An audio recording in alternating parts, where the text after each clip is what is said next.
So we're going to try and explain to the user why there's actually an error. What's the problem here? What does he need to change to fix the email error? So we want some kind of text below to kind of show that there's actually something wrong. How do we do that? Well, we're actually going to use a simple ngIf. So it's pretty basic stuff. We're going to go in here and we're going to make a div right below the input field. And that div is just going to say email required for now, right? Required. There we go. Now, when do we want to show this email required right here? We want to show it if, right? Then we can use the sign up form that has a get request to kind of get a specific control that we want to get. Now, the control I want to get is the form control called email. That's the one I want to kind of check. So we'll say email, and then we can ask such a control if it has an error. And the error I want to ask it for is the required error, right? So that's just one of the errors available, which is pretty much just saying, is this field required? Then show me email required right here. Let's try and see if this works. You get the email required right away. It looks hideous. It's placed in the wrong place and stuff like that. We'll figure that out right now because we are using Angular material. So we don't want this guy to be shown inside this field right here. We want it to be shown below, and we can actually fix that. But the reason that it's shown right now and not notice this error doesn't show until I actually remove myself is because we're not checking if this has actually been changed. We're just showing it right away when the application starts. It shows there's an error. So how can we fix that? Well, actually, if you go into the Angular documentation under form validation, you can actually see that this is how you should start. You should always start by putting in this small div right here that just asks if the name is invalid or it's dirty or touched. So it's changed somehow. And then I'll start showing your errors. I won't show you errors when the application starts.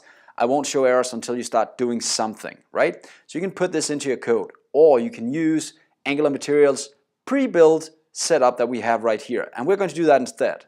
So I'm jumping into the input field right here in Angular Material by going to Components, Form Controls, Input, and here they have some examples.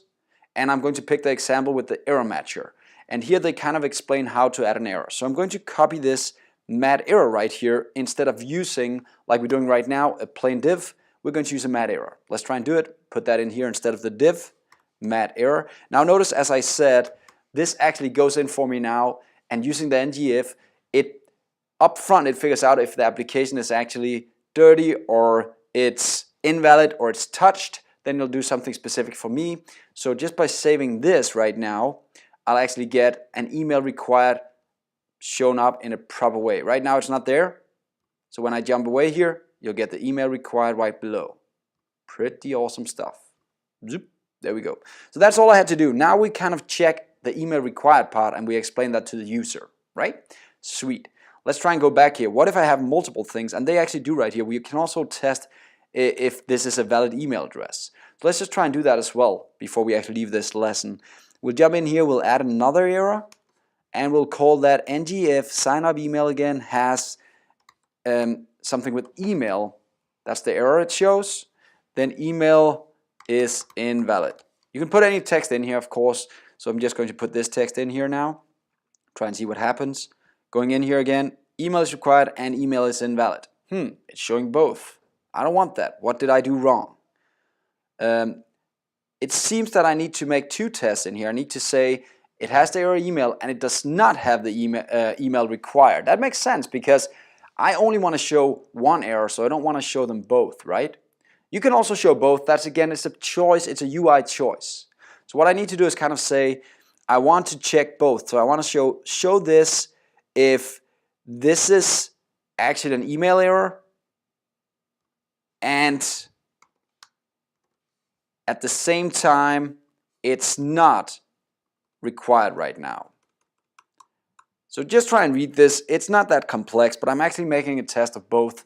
Now we could start making this a lot nicer, so we'll just change the code a bit next lesson to make this easier for us to do. But let's just keep this for now, and let's have a look if this actually worked. So now when I'm going in here, email required, and when I start typing, email is invalid. Notice again, as soon as I start typing, I'll actually get the information right away. So as soon as I start typing something here, boom, it shows email invalid. As soon as it's done, boom, the validation is gone. Pretty amazing stuff. Pretty amazing. There we go. So now we've used Angular to kind of figure out if the email is actually required or not with these validators, and we've used Angular Material to give us some kind of pretty view to show on an input field if the email is actually valid or not. So that's all we had to do. I know it's kind of scary right now with new code and stuff like that, but it's not that complex, and we're going to make this easier to read and to write in the next lesson. So see you next time where we'll have even more fun.